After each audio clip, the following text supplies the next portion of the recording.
Hello, everybody, and welcome to another episode of the Caregivers Toolbox, Tools for Everyday Caregiving, where we give you information and education on caregiving topics. We have a great guest with us today, Jake Krilovich. He is the Executive Director of the Massachusetts Home Care Alliance. Granted, if you're listening out in California, this is still of interest to you because we're going to be talking about some subjects that not only relate to Massachusetts caregivers and people and home care companies, but it is related to everybody in this country. So I think it's worthwhile listening to regardless of where you are. But Jake, thank you so much for being part of the program and coming on here and giving your expertise to the thousands of people, and hopefully tens of thousands of people that will listen to this one day. Yeah, thanks for having me, Ryan. So I guess we kind of reached together when you became the new executive director, and now you've been and things kind of fell through the cracks with this little thing called COVID, and we had to reschedule a couple times, but give everybody an idea of your background, how you got involved with the Home Care Alliance, and kind of what your role is, so that people that are in other states or in Massachusetts kind of have an understanding of what these associations do for them. Sure. Yeah.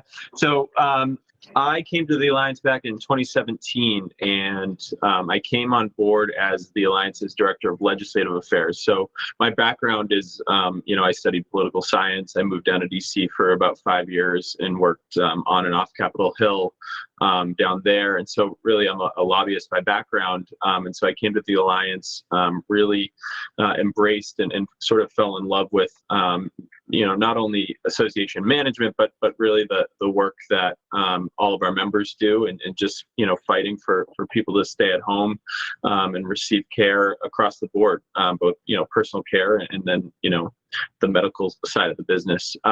And I had been doing that for about 5 years, and my predecessor, Pat Kelleher, had retired back in December 2021. And I put my, hat in the ring because, like I said, I really believe in the power of associations, and the associations are only as strong as their membership. And I think we have a strong membership. We do what most associations do. We lobby on both Capitol Hill and Beacon Hill here in Massachusetts. We provide all sorts of education and training, webinars, networking for our members, and then a lot of regulatory support for our certified home health side of the membership. Yeah, so I mean, it's a lot of, how many members are a part of the HCA right now? We have, I believe, over 190 right now. 190. And so, I mean, that number obviously will continue to grow. Obviously, there's a lot of private agencies. I would say that there's probably a lesser percentage of members in the private agency field than there are in the certified field, or would that be wrong to make that assumption? Yeah, I actually wouldn't be surprised. I don't have the numbers right in front of me, but like you said, private home care agencies are one of the faster growing part of the membership. And actually, in turn, I think you could look at the certified world, and there's plenty of consolidation in the private pay world as well. But just the consolidations over time are steady, maybe not as rapid as some people might have originally thought, but we're still growing. But the personal care side is certainly a fast growing. Well, part of that big consolidation, and again, this is what I hear through the grapevine, was those, for lack of a better term, the taxi medallions for certified agencies.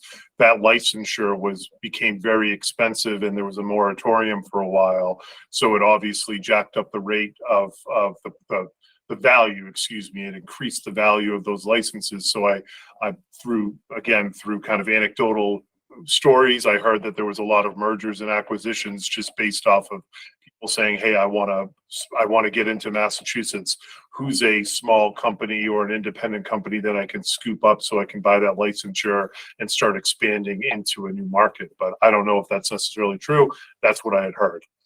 Yeah, well, maybe true in other states. Now in Massachusetts, and I know you know this for personal care, private pay, there's no licensure, but there's also no licensure for home health in Massachusetts. There was the moratorium. You are correct in that regard, and that may be the factor that you're sort of talking about. The moratorium was sort of to crack down on some Medicaid abuse, fraud and overspend. that moratorium has since been lifted, but yeah, still no licensure in Massachusetts for home health or home care. Although there is a Didn't know law on that. the books for home health licensure, the Department of Public Health just has not moved forward with it, and that law was signed back in 2017, almost 6 years ago. All right, I didn't realize there was no licensure so I mean, I guess, so so if you don't have a license to get Medicare and Medicaid, you just have to apply to Medicare and Medicaid to get accepted through them without the licensure, I mean, of a state. That's only surprising just because you're dealing in the Medicaid and Medicare world. Yeah, exactly. Yeah. Yeah, you have to be, Medicare certified, be accredited through an accrediting body. And that's certainly no easy feat. I think that, Like a joint commission or something like that. Yeah, exactly. Yep. Yep. So, the idea that because we're not licensed, therefore means, and I'm not saying that you suggested it this way, but the idea that we're not licensed means there's no real regulations is certainly far from the truth. But at the end of the day, actually that Medicaid, fraud issue that happened back in the mid, 2015, era, that's the best example where, the state became aware of overutilization, overbilling from these pop-up home health agencies. And because there was no license in place, they couldn't really revoke the license and sort of shut the agencies down. And the only way for them to really halt an agency's operations was if a patient was in danger, which was a difficult thing to sort of prove at the time. And so they sought the moratorium, which sort of halted new Medicaid home health agencies from coming into the marketplace. And as a condition of that moratorium, the federal government said that the state had to move forward with imposing a licensing structure. Interesting. So I'm learning things as well. But on a more broader scale outside of Massachusetts, one of the things you said was, a certified company is what I call them, a VNA or a home health company. It doesn't, just because they're not licensed through Massachusetts doesn't mean that they don't have oversight. But when it comes to private home care, that couldn't be that. Right? I mean, it is a free for all at this point in time where, there are plenty of private home care companies, and I use the word company loosely, that aren't even a company. They're not even an LLC. And though that is technically illegal, I mean, you have safety in numbers. And right now in Massachusetts and in a decent amount of states, but not many that are surrounding Massachusetts, it's basically you open up an LLC, print out some brochures and business cards, and you're a private home care company. And you and I believe we've talked about this enough times that I think we're on the same page where some level of licensure is needed. And I'm part of a mastermind group that works with independent agencies all over the country, and they are always shocked to hear that Massachusetts, a reliably blue state, known for their Taxachusetts laws, doesn't have any licensure when it comes to, or regulations for that most part, when it comes to private home care companies, when there's 2,000 of us in Massachusetts. And I guess I bring this up on a more macro level throughout the United States, is that the onus is on the customer to do the vetting to determine whether this company that they're working with is reputable or not. Yeah, I love that framing about the onus on the customer. I've never really even thought of it like that. That's excellent. But you're totally right. I mean, we get calls probably on a daily basis at the Alliance on how to start up a home care agency. What do you need to do? And oftentimes they're sort, do I need a license? How do I get the license? And they're oftentimes surprised to hear, like, no, there's only a few things you need to do. You need to go register with the Secretary of State's office, as a business, or you should at least. I think there are some DPH regulations that if you're sending a person into a home, you have to do Corey check, some loose rules like that. But largely speaking, you're totally right. And yes, we're on the same page. The Home Care Alliance has advocated for home care licensure for many years, at least over 10 by now. And you're right again on the point of one of a few states. I think when I started, we were maybe one of six or eight states. Now it might be even less. And that, you're right. I think we talk to legislators sometimes, and I've heard a legislator say to me before, it seems almost easier to open a home care agency than it is a pizza shop. And it's sort of hard to argue against that in some ways. Yeah, absolutely. And certainly Minute Women a few years ago, we shut down another side of our business that did house cleaning. So I always make this analogy of like, well, home care is basically treated like house cleaning in this state, where it's just a private transaction between two people. But the difference is if a caregiver makes a mistake, a hip can be broken, versus a cleaner makes a mistake, you're dealing with a vase or a coffee pot that gets broken. We're dealing with two different types of animals, and certainly one of the concerns about it, at least on my end, and I would imagine that most business owners are at least right-leaning when it comes to regulations, like less is more, and let me keep my money, and those types of ideas, which probably isn't a shock to people. But when there is absolutely no licensure whatsoever, it's really a race to the bottom with caregivers, in terms of there is no incentive on the caregiver's part or the home care company's part to train your caregivers, to spend time with them, to have ongoing trainings with them, which everybody would like to be able to say is something that they do. But the fact of the matter is, if you're a caregiver that's economically fragile, and we'll certainly talk about that momentarily, and you need a job, and you are, our caregivers in Massachusetts are generally Ugandan or they're Kenyan. They are sending money back home to support their loved ones. You need money, and I need to work as the caregiver 2 jobs, 80 hours a week, 100 hours a week, to pay my bills, pay my rent, and be able to send my money back home.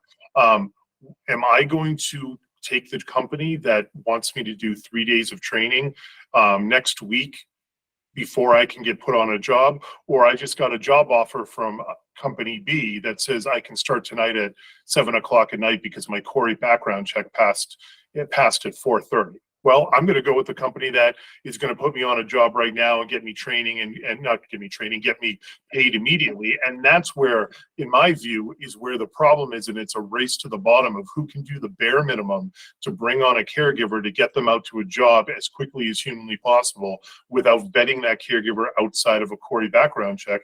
And let's be honest, a Corey background check is only as good as Massachusetts. If they're an axe murderer up in New Hampshire, we're not going to know about that anyways, because we only know what's going on in Massachusetts. Yep. Yeah. No. Another great framing by yourself. And honestly, the ironic thing is that you're not. Another one of our private pay members said that exact same thing to me a couple of weeks ago, saying that he was saying, I want to hire. I want to hire and train as much as I can, and he wants to upskill and offer specific trainings, and he's like, I have no incentive to do that because of what you just said. He said, if I said to a caregiver, hey, I'm requiring you to come into the office for 5 hours this week to do an in-service training, that caregiver might say, oh well, I'm just going to go to this agency down the street who doesn't require me to do that at all. So you're totally right. And I know we sort of talked about it, and in our conversations with the state and the legislature on this topic, it is important to make sure that whatever licensing structure we do impose is not overly burdensome, because as we say to the state, we're trying to license the service, not the payer. So not all agencies that will be licensed under this are receiving state funds where they have the ability to go advocate for higher rates, or the ability to go to the state to say, hey, we need a rate add-on for this training requirement that you imposed here. If you're going to set these requirements for licensure for all of personal care services that are offered, regardless of payer, you have to keep in mind that will increase costs on a business, right? And in this particular instance, those costs will only get passed down to the consumer. And so what we say to the state, we do not want to be in a position where you're making private home care so unaffordable for the middle class, which it might already be, right? That you're creating a service for only the wealthy, because all that will do is drive people who can't afford the private home care agencies to the underground marketplace, finding caregivers on Craigslist or whatnot, totally unvetted, and nobody wants that. Yeah, it certainly, there's always going to be kind of that underground black market of hiring people under the table. That's just the nature of business and things like that. But yeah, the more you price yourself out of the market, the more people are going to look at their bank accounts and say, hey, listen, I can't afford this ongoing, so I need to take the risk, and whatever happens, because hey, listen, we've got to figure this thing out. And I mean, and part of that is also having kind of one of the things we were talking about is economically fragile workers. These caregivers that are working for us are like I said, they are immigrants. They are sending money home. This is we have a great caregiver that left her kids. I don't mean that in a mean way. She moved away for her kids to support her kids when they were like 3 years old, and she hasn't seen them in 15 years, other than fortunately technology caught up so they can FaceTime and WhatsApp and see each other. But I don't think she's seen them in a long, long period of time. Maybe she goes back every 5 years, but that gives listeners an idea of what it's like to be a caregiver, that you're not only supporting yourself and your friends and maybe family here, but you're likely supporting family overseas.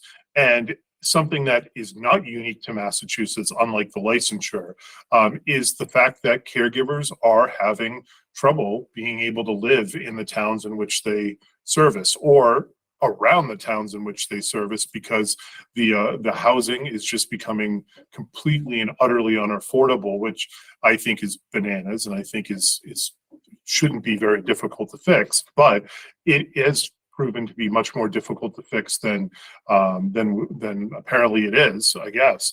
And what is the feeling on what you're hearing from other people when it comes to this? And for those that may be listening that don't have a family member that needs home care, this is affecting restaurant staff. This is affecting your landscapers. This is affecting the people that do the cleanings in the hospitals and the nursing homes and all of the places that are lower wage manual labor work. It's becoming harder and harder to afford to live inside the 495 and certainly the 95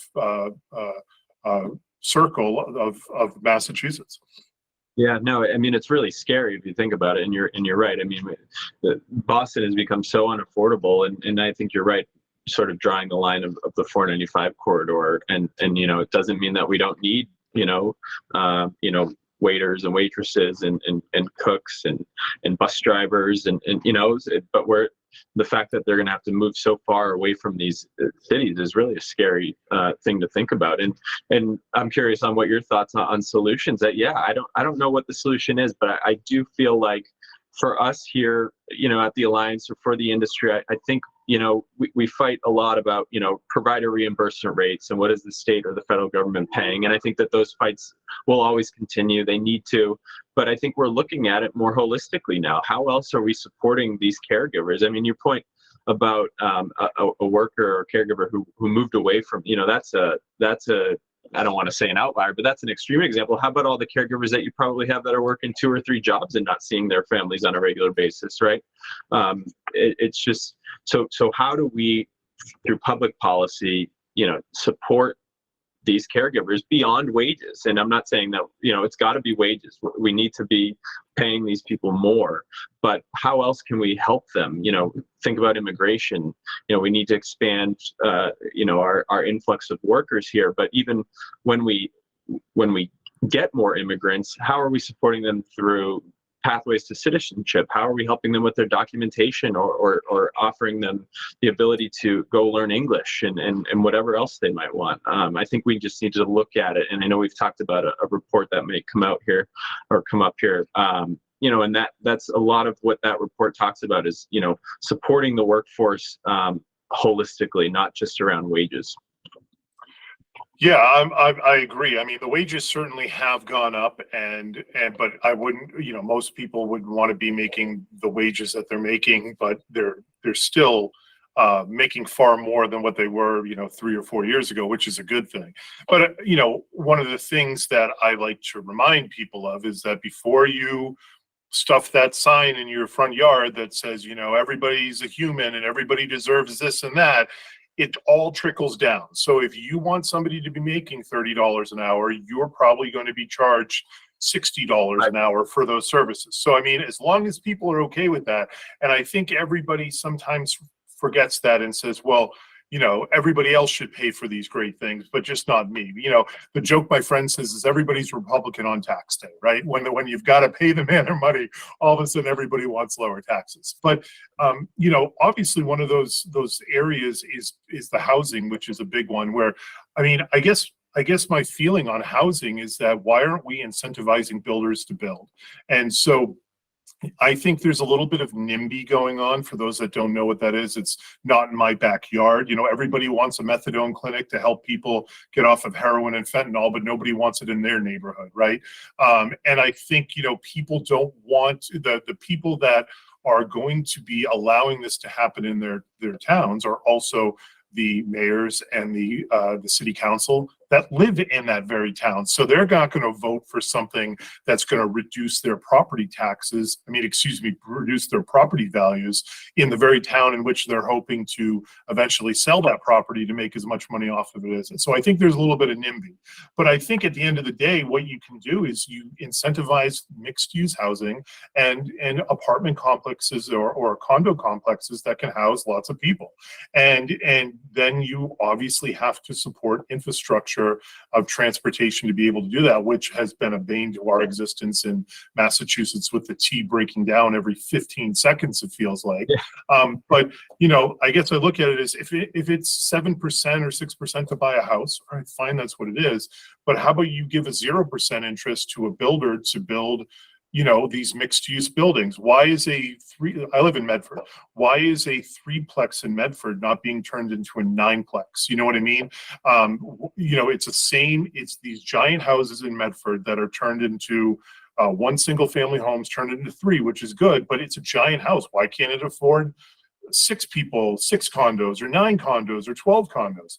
I mean, there's no more land to go out, right? Unless, you know, nobody wants to live necessarily out in Templeton or wherever, but there's plenty of land to go up. And obviously, if you're right next to an airport, that might be a problem. But I don't think a 6-plex or a 12-story building or an 8 or 9-story building is really that big of a deal to have in Medford. And then if you're worried about cars, well, I don't know. Like, isn't that what public transportation for? Isn't that what Ubers are for? Isn't what a bicycle is for? Like, if you live in a city, you should be able to get to the things you need in walking distance or a bike ride or things like that. So I think it's incentivizing builders to build a certain type of model. So, hey, if you want to build the 3-plex, sure, but you're going to pay taxes on all of this stuff. But if you're willing to build something that's a 6-plex or more, or multi-use or a new building of some kind, then I think that's a good thing. And I think it allows people, I don't think you're going to have starter homes anymore because it's just too expensive. But why can't you have starter condos? Why can't you have 1-1s and 2-1s that are starter condos that somebody buys in and it appreciates, you know, 5% a year or whatever it is, and then 6, 7, 10 years? That's what I did. You know, I was able to buy a condo and it appreciated, and I was able to buy a house.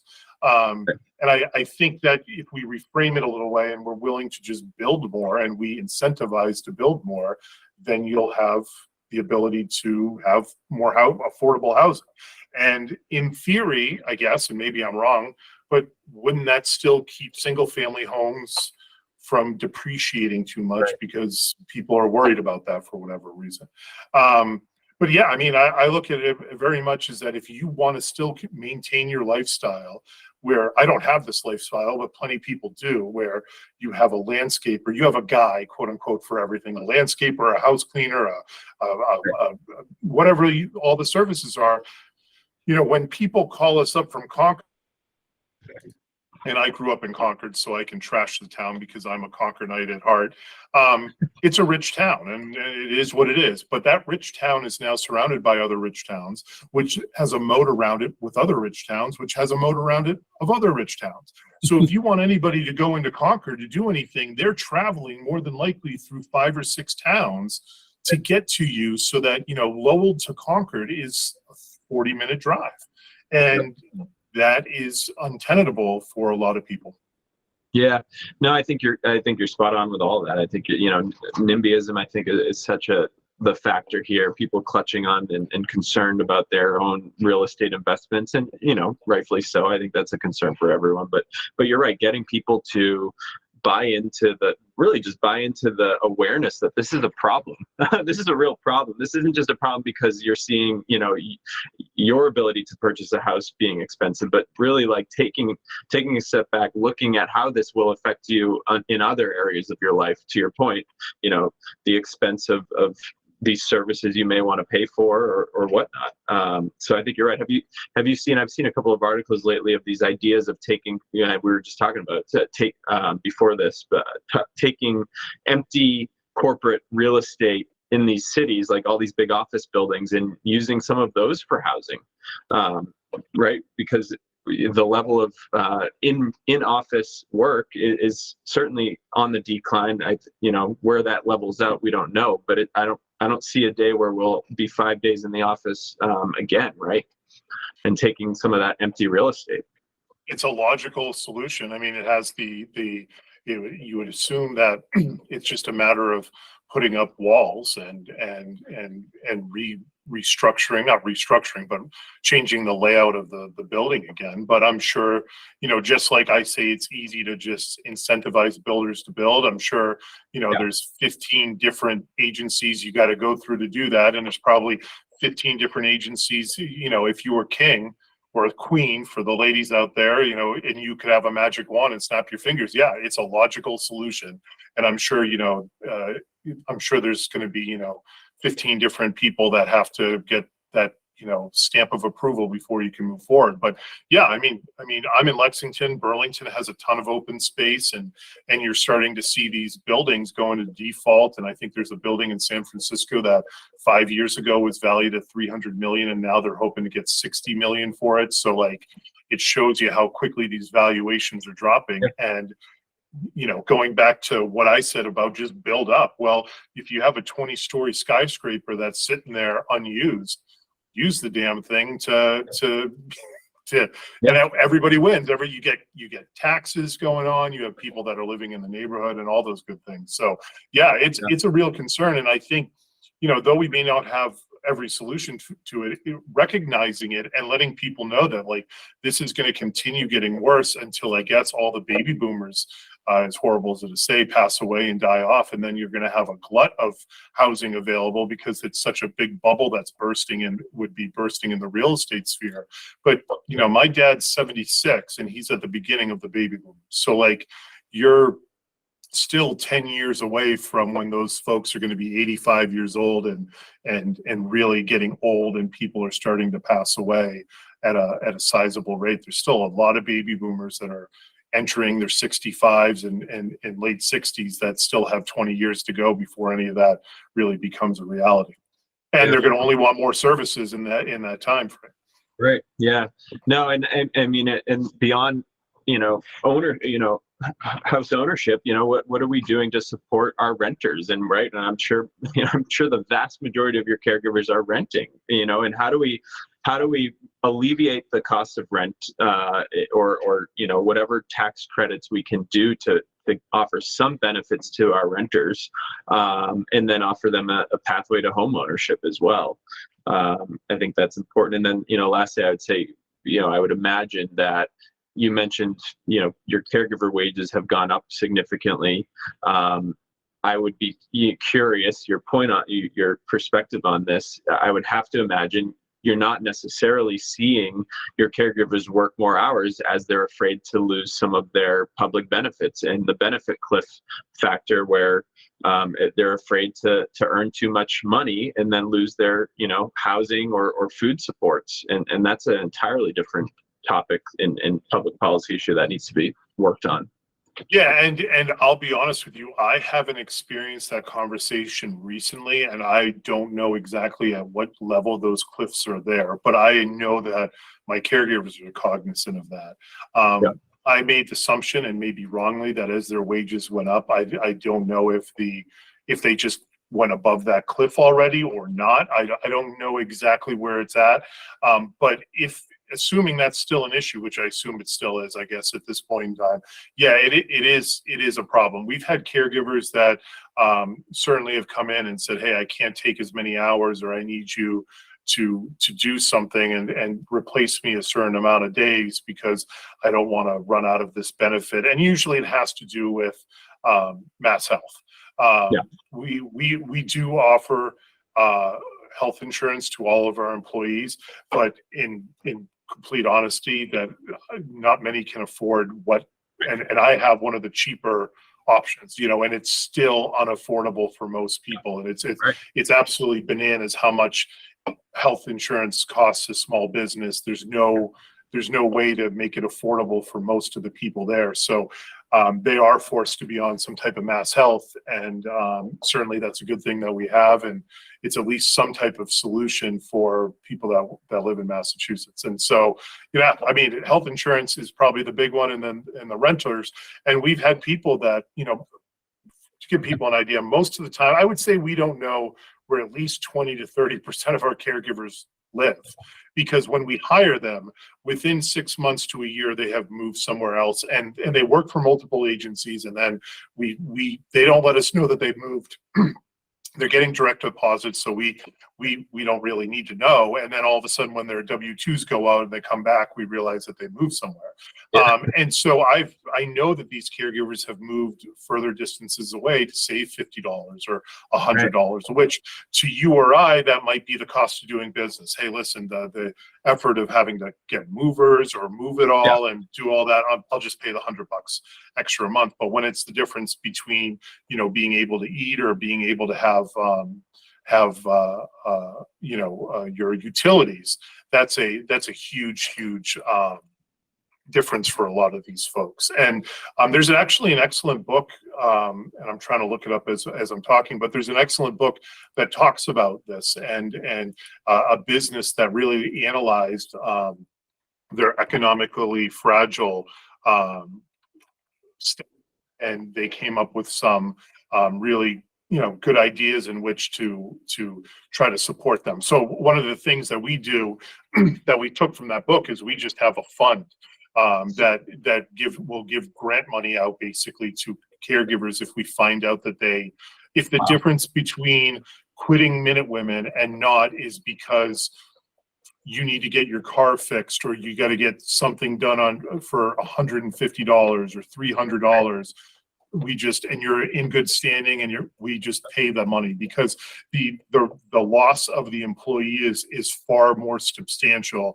than the $350. And granted, nobody wants to pay $350 for anything. We're all, we all want to keep our money in our pocket, but it just makes smart business sense, and it also, it makes the caregivers realize that you care about it. So there's benefits to that. And this book had some ideas that probably wouldn't be applicable to home care, because the caregivers aren't necessarily they're out in the field, they're not in the office. But like one example when they said was like, have the owner of the company or somebody go to the Stop and Shop and buy a bunch of non-perishable goods, maybe bread as well, but like canned goods, bread, the types of things that everybody needs in their refrigerator, and just have it be free for those who need it, and leave it in the break room. And if after a week everything's gone, you have economically fragile individuals. And so you don't need to necessarily have them raise their hand up and say that they're economically fragile. It's a very simple way to find out what's going on in your office. And if you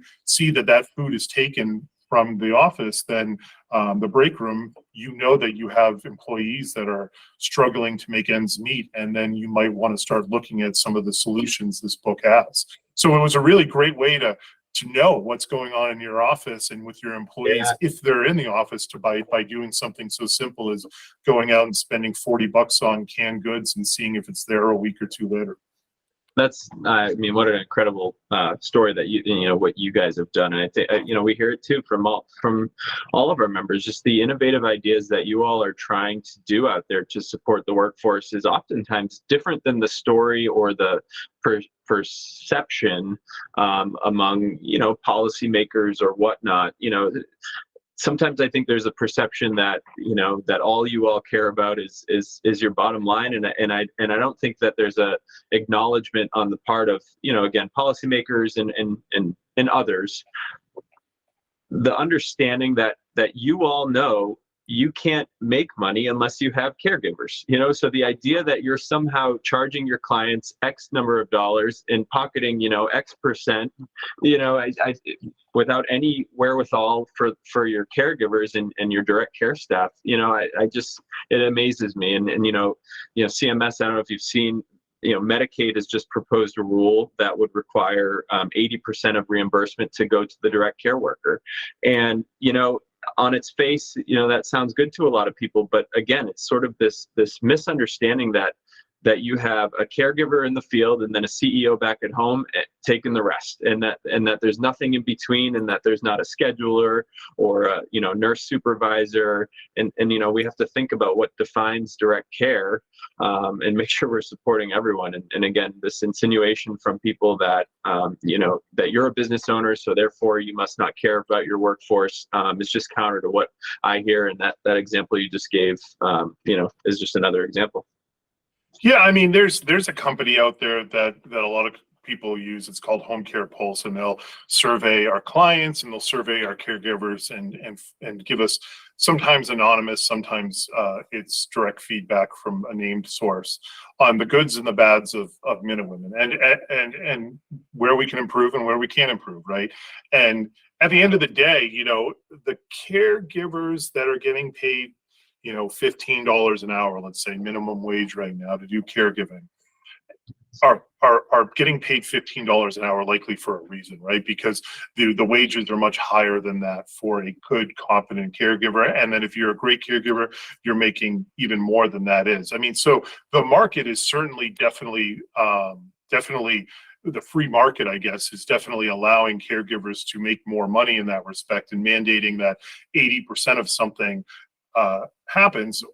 What I will say to that, I mean, obviously I disagree with it, because again, once you know how the sausage is made, you realize, why I'm bald and why you have a full head of hair. And it's because I'm dealing with 24-hour care and trying to get these caregivers to go places. But we tried to hire within as much as we can. And sometimes that's really difficult because, again, a lot of these caregivers are trying to work a certain amount of hours to send money back home, and by taking an office job, they're actually taking a monetary decrease because they're working so much outside for multiple agencies that it doesn't make sense. So when we've done that, though, and somebody's come in and they've started as maybe a field supervisor doing a little bit of scheduling, they come up to us and they're like, my God, this is really complicated. And I thought when I called out at the last minute, like I was the only one doing it. And I'm realizing you have 5 people calling out at the same time. And this is far more, they were nicely saying, us caregivers, we're a real pain in the rear. Like, my God, Are we a pain for you all? You're laughing about it, and that's the business. And it of course always seems like it's very easy to do. And we all do it all the time, right? When we see some company that's killing it and they're doing a lot of work, and it's like, wow, that must be really easy. And then once you realize it, and I'm sure you've done this before with your jobs, like, man, that job over there that, Joe has or Jane has probably looks really great. The grass is always greener, right? Oh, it must be great to be them. And then you get into the executive director's chair like you did, and you realize, well, there's a lot of stuff you've got to deal with that you didn't think about when Pat was dealing all that stuff, right? And you realize that it's not always just the grass is always greener. There's a lot of work involved with this. You're dealing with, seniors who, for many of them, are deeply loved by their family, and everybody wants the A+++ caregiver. They want Mary Poppins showing up, and that's a hard thing to always accomplish, because there aren't an unlimited amount of A++ caregivers out there. So you have a lot of direct staff in an office that is working with families to manage expectations, to support our caregivers, to make sure that our caregivers are doing a good job, and making sure good caregivers, don't turn into bad caregivers. And what I mean by that is kind of the broken window theory, where if you get away with being 5 minutes late one day, maybe you're willing to test to 10 minutes or 15 minutes, and then all of a sudden you find out your caregiver's showing up whenever they want. And if you just sent out a field supervisor once or twice a month to keep people honest, that spreads like wildfire through the chats and WhatsApp that, hey, the field supervisor's out there, we better show up on time. And it prevents good caregivers from turning into bad caregivers, and possibly having to make a decision that you don't want to make because somebody's done something so egregious they can't be part of your team anymore. And that hurts everybody. That hurts the caregiver, and they feel bad about it, and then they realize they missed a really good opportunity to work with us. And we, of course, wanted them to stay around because they were a good caregiver, but things just became too difficult. So you can certainly pay your direct care staff 80%, but then you're dealing with like a scheduler that's going to be there 4 hours a day, 5 days a week, and anything that happens outside of that, you're on your own, and you're not going to have any supervision. You're not going to have any of that support that an office provides you. So it can be done, but at what cost is it going to be done? And I think people would realize that. That sounds like a career politician came up with that rule, to be honest with you. Somebody that hasn't spent a whole lot of time in the real world doing running businesses. Yeah, and yeah, are they thinking about, like, what will an employer, give up to meet that sort of rule? I would think the first thing you'd start looking at is training, right? Training or benefits, right? Just in order to meet a threshold on the wage. And then, I think the fact that this is coming from Medicaid is really ironic, considering they've always been known to be the payer of last resort with the lowest reimbursement. And so, to now turn around to all your providers who have received, 20%, maybe even higher, less reimbursement than other payers is really a funny dynamic. Absolutely. And if people want to read more about this, just so it doesn't sound like we're pulling stuff out of our keister here, if you Google the home care workforce crisis, it's a industry report that recently came out that was spearheaded by who was in your chair previously, Pat, to talk about what's going on in this industry and the difficulties around staffing and finding quality care providers and supporting care providers to be able to have enough stability in their life to be able to work in the care world, because a lot of these caregivers love what they do. They love caring for people. They develop those relationships. They enjoy it. But at the end of the day, if you can't pay your rent and your food or whatever it is, then that's going to be a problem. And that's where the ceiling that we're talking about is how much are people willing to pay, and that all trickles down to how much these caregivers are going to get paid as well. And this workforce report really talks about a number of things, from the pay to the immigration to supporting people with rent and like, all of these things we're talking about, where it's very much a 360 view of like what's going on and the pros and the cons of what's currently happening right now. Yeah, it's great. It is. It's a great report. I think, when I heard Pat present it, when she unveiled it, and she sort of said it's not a data heavy report, which it isn't. It's not what she said is there's plenty of reports out there that will tell you the workforce crisis and data, and this is really more of a narrative and sort of a plan for what we can do to, like you said, support the workforce holistically. I think, as simple as making sure that the caregivers know the opportunities they have for their career within your company or even outside of it. If they want to go from being an aide to a nurse, they should have a clear pathway on that. Or, like you said, if they like being an aide or a personal care caregiver, then that's great. We should embrace them. We need them, and we should make sure that they feel valued and part of the care team, and professionalized, and that they're heard, because they have a lot of insight into our clients and into the patients that can help the whole team. And so just professionalizing and treating them with respect is sort of what the report's all about, with all the other stuff around, what are these public policy issues that we can also look at. Yeah, it's a good report, and it certainly puts things into perspective where things are and where they need to go, and everybody will be in a better situation if we're able to have steady caregivers showing up to steady jobs with a foundation under their feet, that they don't have to worry about where the next meal's coming from, where rent's coming from, and they're able to. Like anything, there's a lot of moving parts, and it gets complicated very quickly, and there's no magic wand. So it's incremental steps to improve things, and eventually one day we'll get there. Yeah, agreed. So Jake, wrapping things up, any final words you want to discuss, or ways people can get in touch with you if that's something you want out there, or whatever your final thoughts are? Yeah, well, my email's on our website. I won't go through spelling my last name, but my email's on our website. It's thinkhomecare.org. Would love to reach out. Happy to talk. I mean, the work you all are doing in the field, I just feel like talking to people like you, business operators like yourself, is so valuable, because I learn something new every day. I continue to be amazed at how much you all care about the caregivers, and the work that you do, and keep on the fight. We appreciate you being a guest so much, and thank you so much. And thank Sure. you to our listeners, and we will catch you on the next one.